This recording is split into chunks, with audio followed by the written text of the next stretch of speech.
Welcome to Parks and Cons Con Talk, a companion podcast and video to the parksandcons.com website, YouTube channel where we discuss cons, theme parks, collecting, and other fun stuff. I'm your host, Sean, and I'm here with Carmel. Hi there.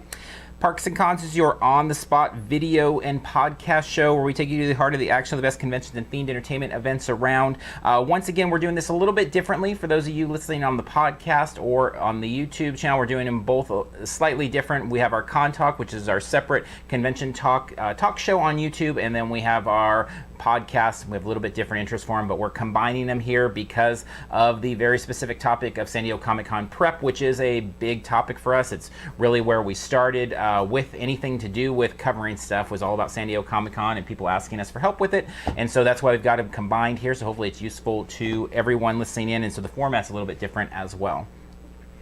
All right, let's go ahead and so we're going to talk about two main topics today in terms of con prep. One, offsites, two panels. And we'll talk about some specific things, some philosophical things, and just kind of go down our list in no particular order, but we'll start out here with offsites. So first thing with offsites is really talking about before the convention even begins. And so if you are able, if you're in the San Diego area or you're traveling, out early, some people fly in a day or two early to check out the zoo or things like that, definitely take some time to walk that convention center area. To me, it really has become almost my favorite part of Comic-Con is that Monday and Tuesday before the convention even begins, because one, it's not crazy crowded, and two, all the stuff is being built. All these surprises are appearing. All of a sudden there's, Lego Dimension figures that are, 3 feet tall or 2 feet tall or whatever showing up in hotels, and all of a sudden there's new wraps on hotels and things like that. So really, if you're able to extend your stay at all and enjoy that extra Tuesday out there, something like that, definitely do it. It's a fun way to kind of take in all the offsites. Plus, it helps you to plan for the rest of the week that you're there, because you may see something and say, wow,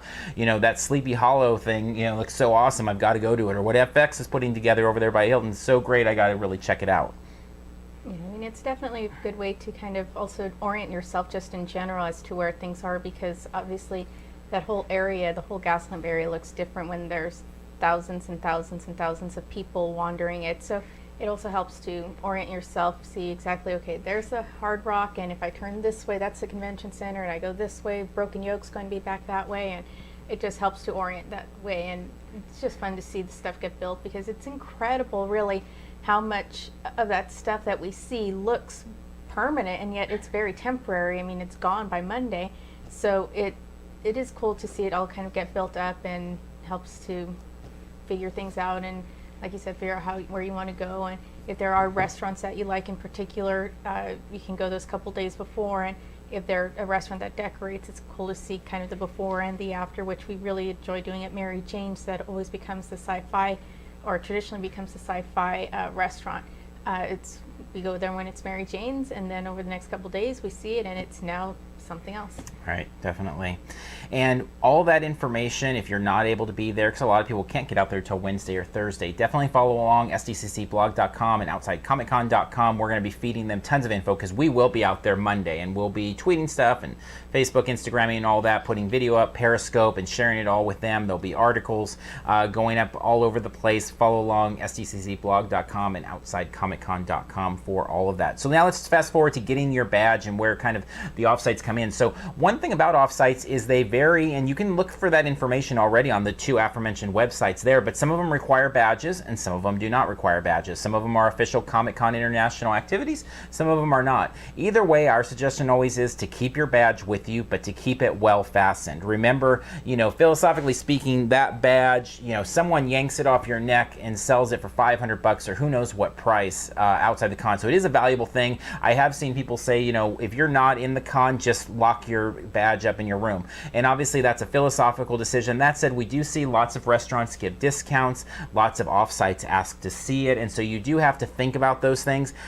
I think more than telling you to do one certain thing, it's more about thinking about the opportunity cost there. And if you are keeping it on you, though, just again, make sure to keep it very well fastened, because it is like some, hundreds of dollars of bills hanging around your neck right there.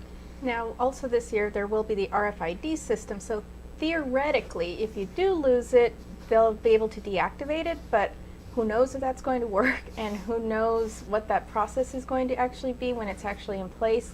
So yeah, just keep it, when we're out of the even when we're in the convention center, I'm constantly feeling for it and making sure that it's around my neck. And of course we secure it, and there's ways to double clip through your lanyard and things. Safety pin and things. Yeah. Exactly. So there's different ways to try to fasten it, but in the end it's just plastic, and it can get caught on things even if it's not an intentional, if someone's intentionally taking it from you, it can just accidentally get caught on something. So yeah, we're constantly feeling for it, and I prefer to have it on me all the time. I feel better with it on. So, and plus we stay so far off site that leaving it in our room isn't going to be an option, and leaving it in the car I wouldn't want to do anyways, because chances are I'll forget I don't have it, and then I'm stuck at the door and I have to go all the way back to the car or wherever to get it. So for me, I prefer to keep it on me, but I'm constantly feeling for it and constantly making sure I have it, especially in those tight groups. It's kind of like when you're in any big city or any situation with a lot of people, you make sure your wallet is safe. And in this case, one hand on your wallet, one hand on your badge is probably a good way to go. Granted, you're carrying 10 billion things, so good luck. But in theory, one hand on the wallet, one hand on the badge. And with that, really, now we kind of segue with, now you have your badge, and talking about real offsites here is, there's so much to be said about, or so much that has to be considered about the opportunity cost when it does come to offsites. Is there's always these amazing offsites at San Diego Comic-Con. It's one of the things that makes it such a great con, is you do have this campus feeling, there's stuff to do everywhere, but always remember the time commitment for these things. Even if they are 100, even if every single offsite had no wait and you could just walk right in there, this sheer walk, as you had mentioned, all the crowds to get through on the way there. I mean, if you're going to go to something, if you're at Hall G or you're in a Hall H panel and you need to get to Nerd HQ at the Children's Museum, I mean, that's easily like a 30 to 45 minute commitment, maybe more, as you're waiting for trains, as you're dodging people, as you're trying to get around all these things. Then once you get there, obviously everything at San Diego Comic-Con, there's going to be lines. Even if you have a ticket for something, there's going to be a line to get in. Then once you get in, the actual activity itself is going to take how long. So you have to think about those things. I mean, something like the Conan tickets, people were really super excited about that. It's something that we actually threw our names in there. We didn't win tickets, so unless something happens afterwards where we find out, but we didn't win. But one of the things we were talking about is, even if we won, we have to get there in the morning, get the wristband, then we got to get back to get our seat. I mean, basically it would become our entire day. And maybe that's good, and maybe it's not. And so it just really depends in terms of commitment and time. And a lot of the tips we try to give you are ways to economize time and be more efficient with time. But do remember, the second that you decide to do something off-site, it's going to be a big time commitment of several hours. Yeah, definitely. And then also, if you're able to get to those off-sites on Thursday as opposed to waiting till Saturday or Sunday, that's going to probably be less of a wait, because a lot of those activities are open to the public. There are a lot of people who, I think, even just stumble into the area and don't even fully know what San Diego Comic-Con is. But those there's just families and crowds and lots of people who aren't even into the con-going experience, but they hear there's free food or they hear there's giveaways and they show up. And that is heaviest on Saturday. Of course, everything is heaviest on Saturday. And then also some of the offsites aren't even functioning by Thursday because either they're behind or they don't plan to be open Thursday. But if you're at all able to, plus it's tough too because Thursday is the first full day, and so we in particular want to be on the floor and want to be in the convention, but yet we have to kind of weigh that as to whether that offsite is important enough for us to leave the first day of Comic-Con to go to, or if it's something that we are going to just stumble in on Saturday. And then a lot of the offsites even by Sunday aren't fully functioning either. So waiting till Sunday, probably not the best idea. If anything that's functioning Thursday, if you're able and you can miss part of the floor, try to do Thursday because it's bound to be a better situation as far as wait times and stuff. But that being said, like Sean said, even if it's walk-in, it's still a commitment to get anywhere, even if it is just around the corner of the convention center, between the convention center and the Hilton. There's just hordes of people, and it all takes time. Even if you try to take the shortcut going under the convention center through the parking, that only goes so far, and then you still end up having to be in the big groups of people. So it takes time, but anything that you can do Thursday, you may want to try to do that day. All right, next up, let's talk about food off-site, because food off-site is definitely one of our major recommendations. Now, that sounds a little counter because obviously it's going to take you more time to get to some place off-site than it is on-site, but there's some good reasons for it. So I'm going to do a rapid fire here of just 5 quick things on food outside, and then you can give any more thoughts on them too. Number 1, push past 5th and Island for deals. You know, if you make your way straight out of the front of Comic-Con there, across the train tracks and up the 5th and Island is about that line where we notice the restaurants are pushing and actually trying to get people to come in. So there's a lot more deals up that way, and a lot of times they do require a badge. Ralph's, find that on G Street at 101 G Street. Definitely you want to stock up. If you're driving in the way we are, we'll probably hit Target or something like that on the outskirts of town. But if you are, you know, flying in, taking an Uber, taxi, whatever, getting to your hotel, definitely hit up Ralph's, load up waters, food, all that's a nice location there. At least once during Comic-Con, we definitely recommend getting out of the gas lamp area, especially if you're flying in. It's hard because there's just so much to do at Comic-Con and it can take up every minute.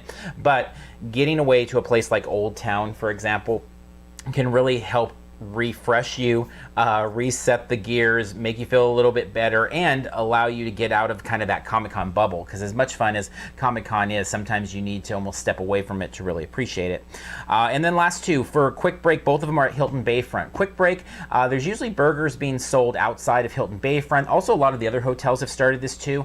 They're usually around the price of convention burgers, but usually taste a little bit better, and they're usually pretty quick. So I'm not saying it's the highest quality food. It's definitely not a nice, you know, gourmet lunch or anything, but it'd be a quick way to grab a lunch, get some air, sit out on the nice water. If you watched our San Diego Comic-Con visual guide where we walked around the convention center, it was one of the things we talked about. And lastly, then back at Hilton Bayfront, Vela. We really like Vela. The prices there, they have a Comic-Con specific menu, so if you're there before Comic-Con, the prices may mislead you a little bit, but the prices in our, what we've seen is they do different types of specials, things like that. They theme it up a little bit, and you sit around all sorts of different celebrities. It's not something that we would do every day, but we do it once or twice during the con. We sat just a couple tables over from M. Night Shyamalan last year, and that was kind of fun. It's just kind of a neat little area.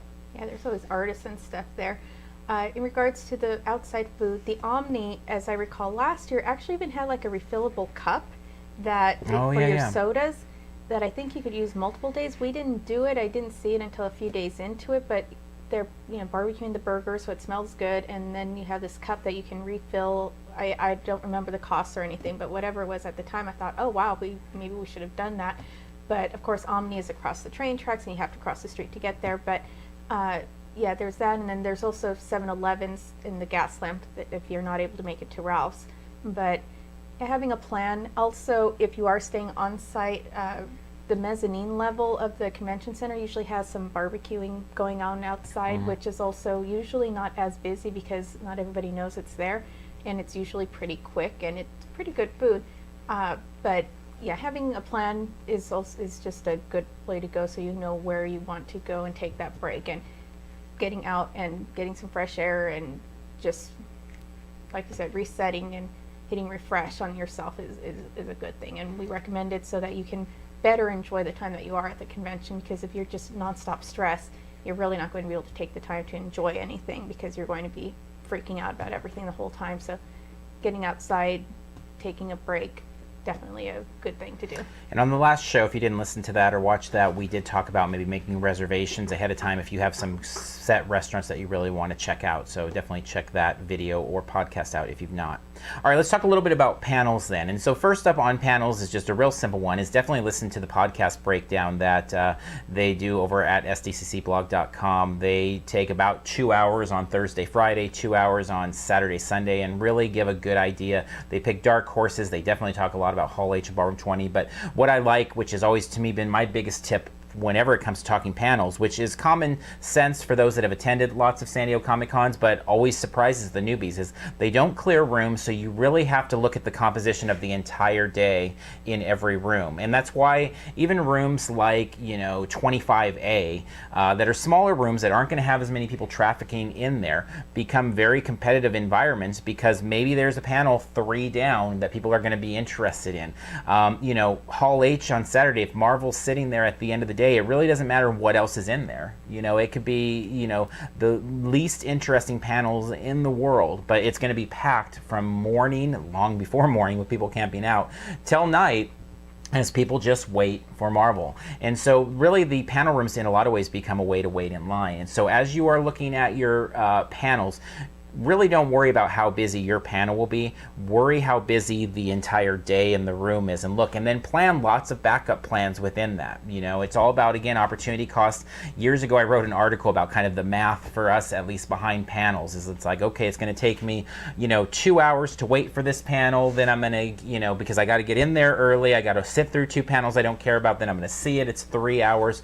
3 hours out of my 12-hour day or whatever it's going to be on the convention floor there, or in the experience, is it worth that much of the con for me? And obviously you're the only one that can answer that, is what it is worth to you. Yeah, and there isn't anything more frustrating, or I don't know about the word devastating, but frustrating definitely, than waiting for a significant amount of time and then not getting into that panel. Years ago, many years ago, we tried to do Big Bang Theory, and that was when the actors were still showing up, and it was a big deal. I think we waited in line 2-3 hours, but at the time we didn't really have a full understanding of how the panel rooms worked, and so we waited for hours and then didn't get in. And in retrospect, it was like obviously we weren't going to get in, but at the time it's like, well, we might make it, and we might, but we were nowhere near getting in the door, and had started and it was halfway through. And so really be aware of that. It is very possible that you're not going to get in there if you aren't well into the room by the time your panel is going to be starting. If you're still in line and it's a popular panel, you're probably not getting in. People aren't leaving. So yeah, just be prepared that may happen, and try to do everything you can to avoid that happening, because it is frustrating and just a waste of time, obviously, if you're not even going to get into whatever it is that you're waiting for. Yeah, and this is so second nature for veterans of Comic-Con, because we know that the rooms don't clear out, and but it is become a thing, so the Marvel panel is a good example in Hall H. I would love to see the Marvel panel. I would probably wait 3, 4, 5 hours for it, but I would not wait. So even if I could walk in at 9 a.m., I wouldn't wait that whole day for it. It's not worth that much of my convention experience. I feel like I can get much more out of my experience in other places. That said, I have the personality that really likes to look at Comic-Con as kind of a sampler of a lot of things. So I want outside stuff. I want to go to some of the parties. I want to do exclusives. I want to do swag. I want to do panels. I want to be everywhere at once. Obviously, that's impossible.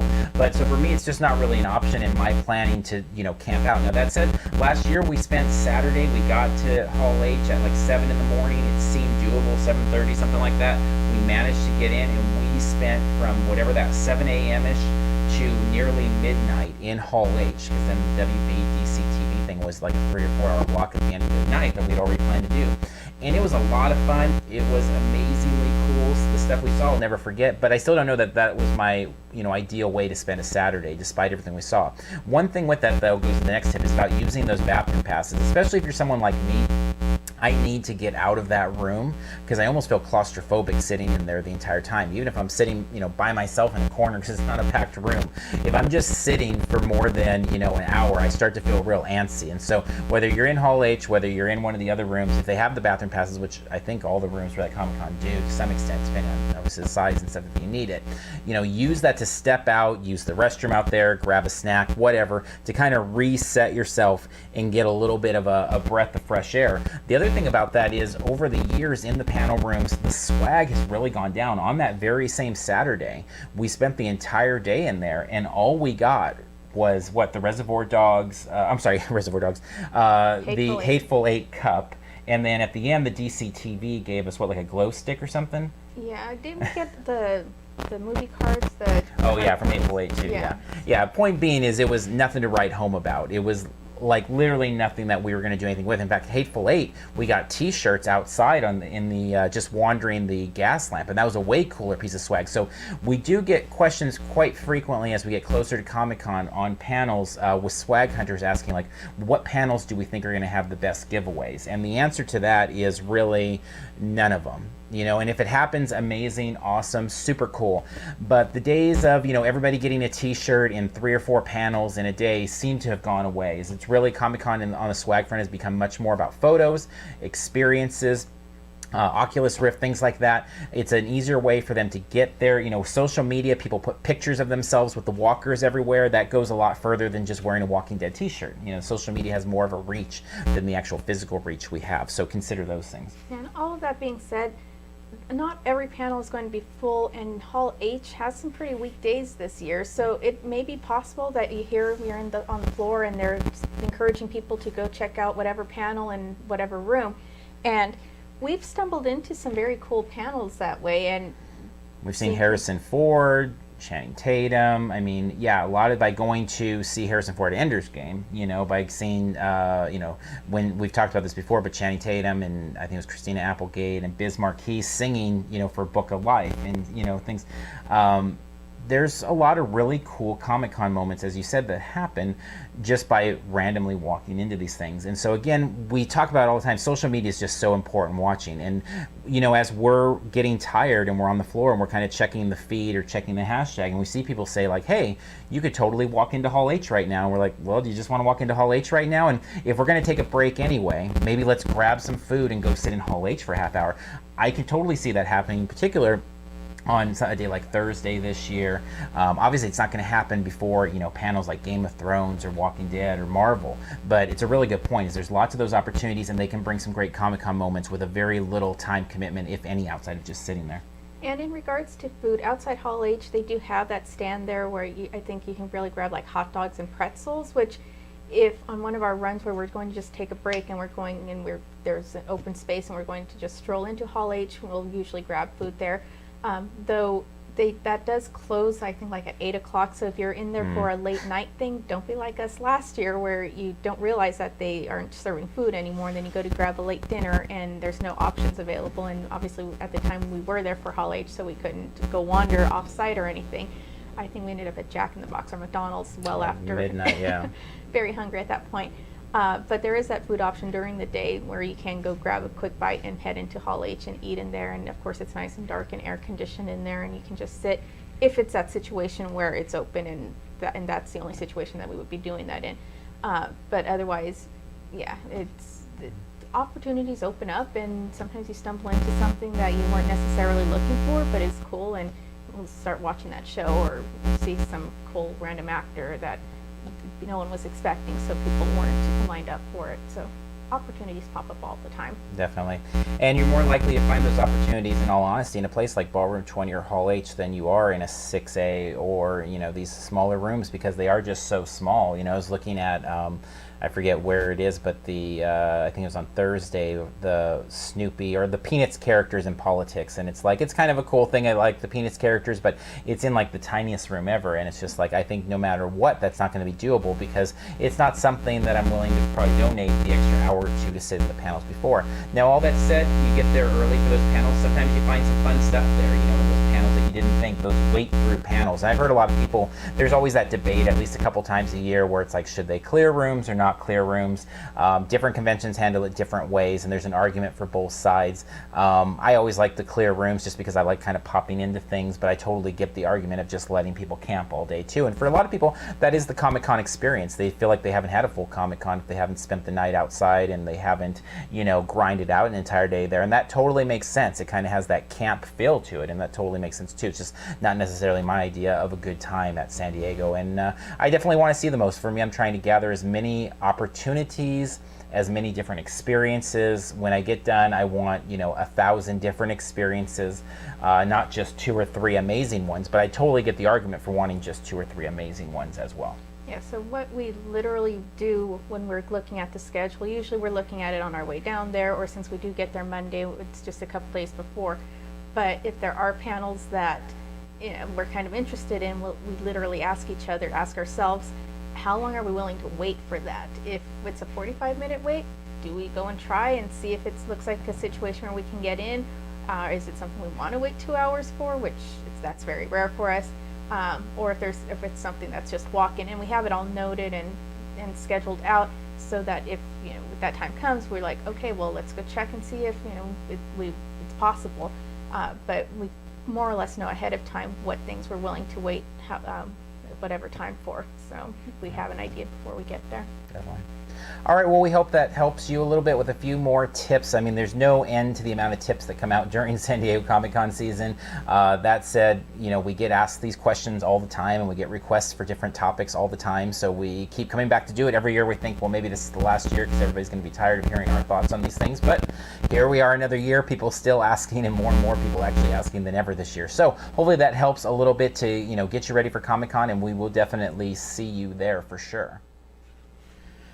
All right, well, so as much fun as San Diego Comic-Con is, and prepping for it is as well, let's turn our attention to a con that I recently attended. You set this one out this year, but actually you've set it out every year, I guess, with Anime Expo. So anime, not so much your thing, and it really isn't my thing either. We've talked about it for a couple years on our podcast and things like that. Is manga on anime are things that I really like because I'm learning about them and I know nothing about them, and that's kind of fun. As much as I love being surrounded in things like Marvel and DC and Planet of the Apes and Star Wars and Star Trek that I'm really comfortable with, I also like the idea of going to an area where it's all very foreign, and that's what the Anime Expo has been for me for the last several years, and it really fits with this show. It's a really good warm-up for San Diego Comic-Con because this show is by far the most crowded and claustrophobic show that I attend in a year, even more so than San Diego. So as tough as San Diego is, in San Diego it definitely spreads out much further. You have to go a lot further to get away from the crowds, but when you look at just the convention center and just walking the floor of the convention center or waiting to get into the convention center, Anime Expo is like nothing else has been. I mean, it's just constantly a crush of humanity there. And so it's a big time show. It takes place day 0. People are picking up badges, but then there's 4 full days of con, which is great too. It's about, well, the price goes up. They have obviously discounted rates earlier. They do have premier upgrade tickets that sell out literally in seconds. But generally speaking, you're talking about that $70 to $90 range for a 4-day weekend, which is great because like the big San Diego Comic-Con type show, it has programming around the clock. I mean, you have parties and panels and concerts going till midnight. Some of them are separate charge tickets, so there are those, but there's more than enough entertainment to keep you busy the entire time beyond just the exhibit hall or the entertainment hall. Some of the big things that, you know, were nice this year is they did have separated out an artist alley that literally, if you're familiar with Stanley's Kamikaze Expo, the very first year they had Kamikaze Expo, where they held it in Kensha Hall, that entire convention center space was just Artist Alley. It was packed. The downside was the air conditioning wasn't working down there, and that was tough. Now, Artist Alley at Anime Expo is the busiest Artist Alley I've ever seen consistently, and even with the heat issues of this this last show, it was still packed nonstop. The Anime Expo fans love Artist Alley, and so it was neat. It wasn't like it was cut off, and sometimes you see that when a show separates their Artist Alley that it just kind of dies out. That didn't happen at all. This was a spot that was packed, at least whenever I went by there. And then you had the main exhibit hall that had the giant big booths with Funimation and Bandai and all those types of big vendors. You have the smaller vendors as well, all mixed in there. And then you have the separate entertainment hall, which is fun because they've got all sorts of cosplay photo shoots, which I love. So these cosplayers can fit in. We did a whole separate video of just that entertainment hall area, the cosplay in particular, which is really fun to have, you know, post-apocalyptic scenes, haunt scenes, forest scenes, sci-fi scenes. They also have an arcade in there, another panel room, all sorts of CP gaming, all sorts of other gaming, just a ton of stuff to do. So you really are taking over the entire convention center. And so if you're looking for a show that is going to pack your weekend with entertainment, it definitely is Anime Expo. Now, unfortunately, this year there were a few issues with things like the badges. That's been an issue over the years. It seemed the worst this year. Literally, so the show went Friday, Saturday, Sunday, Monday. Friday, Saturday, Sunday, I checked the hashtag and followed along. Literally as late as 3 or 4 on each of those days, there was still people complaining about being outside. And I don't understand how that happens. I mean, if I ran the show, you grab a box of badges and you just get outside and you start handing them out and take, you know, grab the, if they have hard copies, grab it. If they have, you know, screenshots of their stuff or Eventbrite, take a photo of it, whatever. But you got to get people out of the heat because that became a constant kind of distraction. There was also the distraction of the air conditioning, which I mentioned. There's a lot of complaints about that. And then there was also the distraction of the seating. There was a lot of miscommunication between volunteers, staff, Security, security said go ahead and sit on the floor there. Staff said this. It seemed like by the end of the weekend, it seemed very simple that it was just don't sit anywhere in the exhibit hall, but that was not consistent, in particular with the security guards and stuff. So it was really a shame with those three things, because those were three very big topics for people. If you spent 3 hours outside in the heat waiting for your badge, it kind of killed your whole con experience, especially single badge holders. Single day badge. Yeah. I knew there was people there that literally had their ticket, they bought their ticket, but they were like kind of sneaking around the convention center waiting for the line to go down to go get in line to get their badge. Like they were actually legally there, but not legally there because they didn't have their badge yet.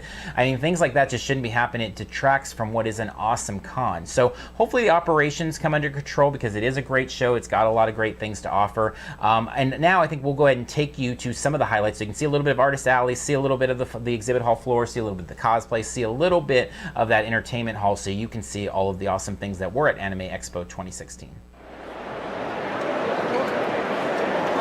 Oh my God.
Let's see how these guys did.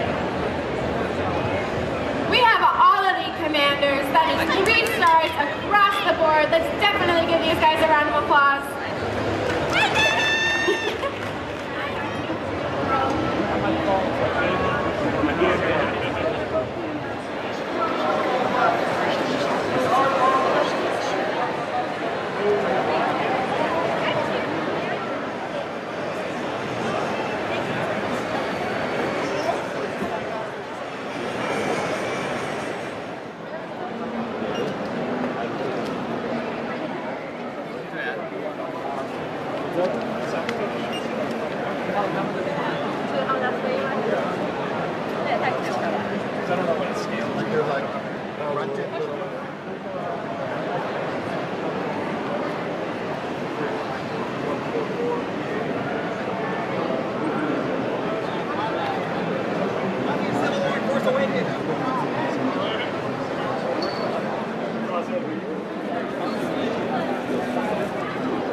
hopefully that gave you a feel for what was there. I mean, it's always hard to encapsulate a con in just some video footage, and it's even more difficult when it's such a huge con like this is. But if you've ever, been interested of dipping your toe into the Anime Expo water, or anime I should say in general, might be better to start with something like Anime California or Anime Impulse, a couple smaller shows that are in the Southern California area there to get used to it a little bit. But that said, the spectacle of Anime Expo makes it a really kind of special weekend. I really enjoy it. I definitely plan on going back next year. Every year I learn a little bit more. Didn't buy a ton of things. I never really buy a ton of things there. I always buy a couple books. So picked up One Man Punch this year, another volume of Attack on Titan.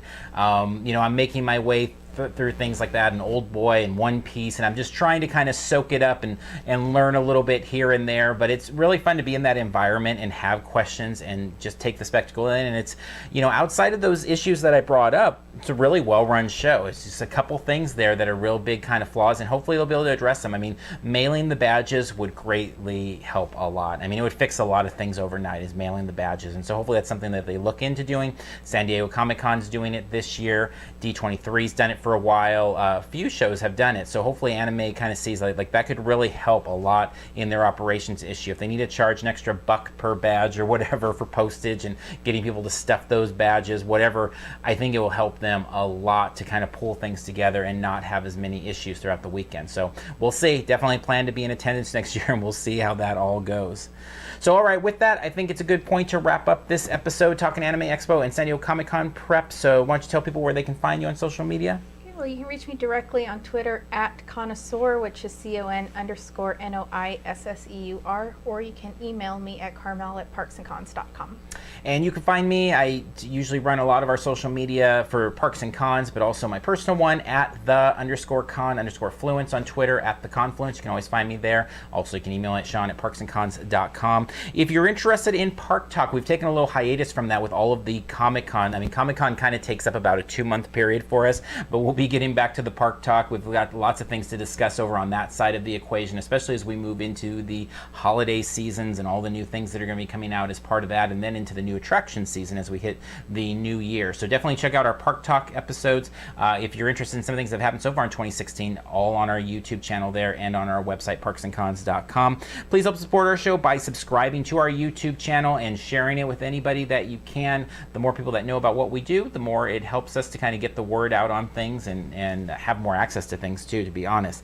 If you want more in-depth talk on any convention, for example, Anime Expo, I've got a whole podcast dedicated to it where I was recording on the convention floor. You could hear me, thoughts as of Friday morning on all the madness of the lines or anything else. Head over to iTunes and Stitcher at Parks and Cons. You can find that episode there. We end up putting up about, 5-6 episodes a month there, so it's even more than a weekly one. You can find us across the social media platforms at Parks and Cons, Twitter, Facebook, Instagram, and Periscope.